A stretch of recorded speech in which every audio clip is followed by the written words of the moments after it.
私と同じ日本の昔話の作者なら何か知るところがあるのかも。そう考えたかぐや姫は昔話の登場人物を探し始めた。しかし道中で出会ったナイトメアをなぶって聞いた話によると、日本の昔話に出てくるキャラクターズはほとんどが姿を消しているらしい。そんな、どうして。落ち込むかぐや姫を背後から撃ち漏らしたナイトメアが襲う。彼女がそれに気づいた瞬間、無礼者はあっという間に切り捨てられた。そこの美しい方、お怪我は？声をかけられ振り向いた先には、それは見事な若武者が立っていた。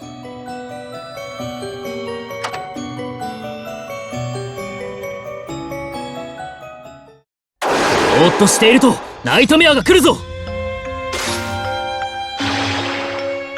あなたは？美しい姫君、今は戦に集中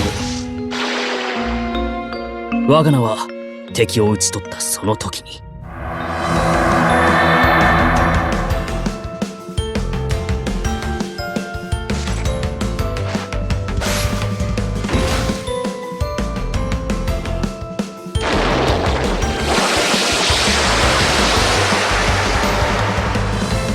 誰か私をいじめてくださ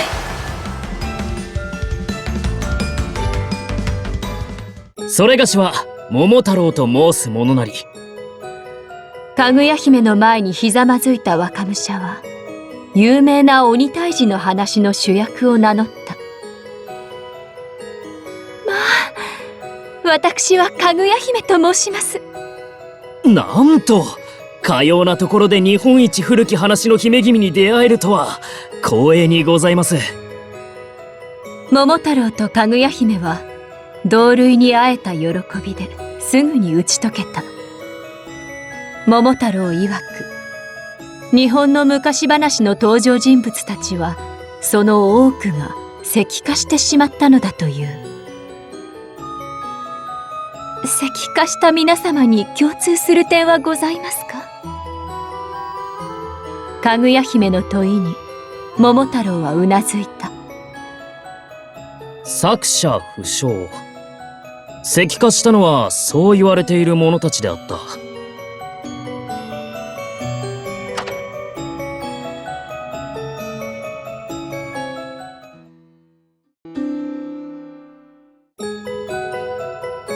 他の者たちと同様、それがしも姫君もいつか石となって生ける屍となるだろう。我らには確たる作者がいないのだか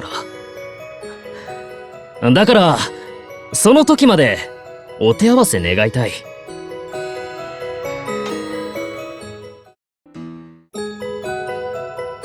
お待ちください。なぜに私たちが戦わねばならぬのでしょう。互いにいずれ石となる儚き身ならば、ここで戦う理由はございませ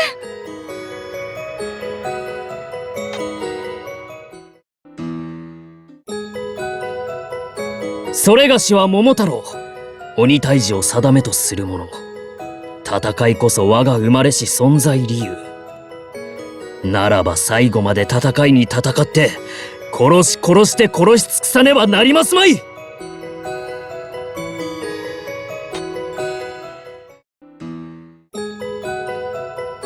桃太郎様の一撃を受けた腕がしびれる。一瞬でも迷えば命を奪われてしまいそう。ああ、この方は強い。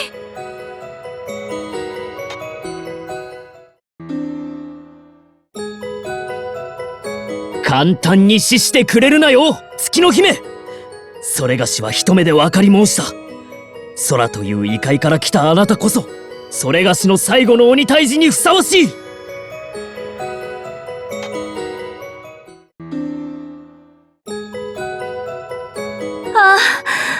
桃太郎様、私も理解いたしましたわ。あなたこそ私が身を投げ打つに値する鬼をもしのぐ強さをお持ちのお方。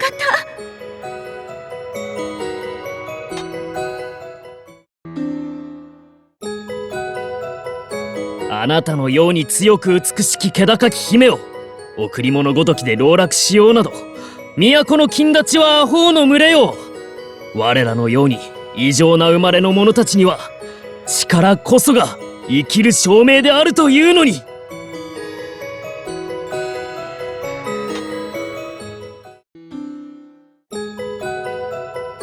その通りですわ、桃太郎様。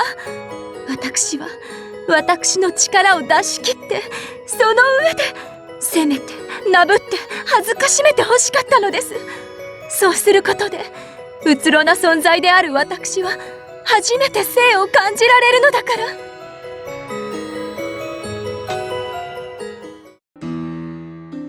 鬼退治という可逆性を持つ桃太郎は非逆性を持つかぐや姫と一対の貝のようにぴったりと合わさった。これ式で音を上げるなよ、姫。もっとですわ、桃太郎様。二人は時を忘れて戦い、むつみ合い、傷つけ合いながら好意に酔いしれる。互いの力に信頼があるからこそ、このように戯れることができるのですね。誰と戦っても得られなかった感覚に、かぐや姫は戦いながら涙した。そうして唐突に理解した。これが愛なのですね。月の姫は生を通じてようやく地上に来た意味にたどり着いたのだ。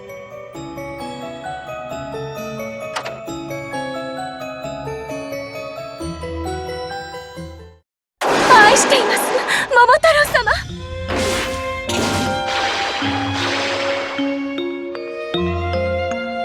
それがしもあなたを愛している。もっと高みを目指しましょう。私たちの愛ならば可能です。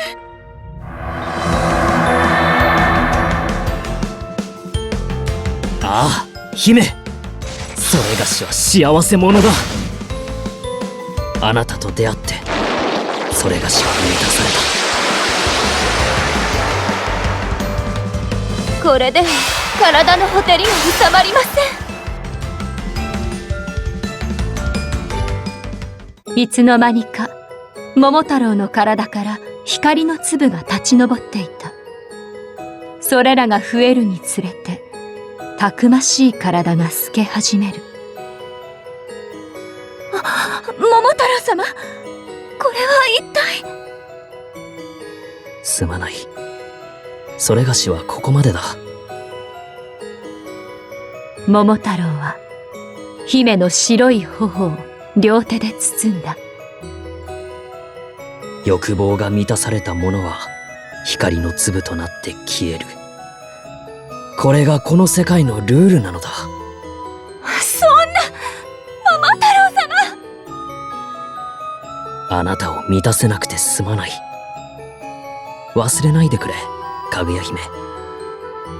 可逆と非逆は常に一つだ。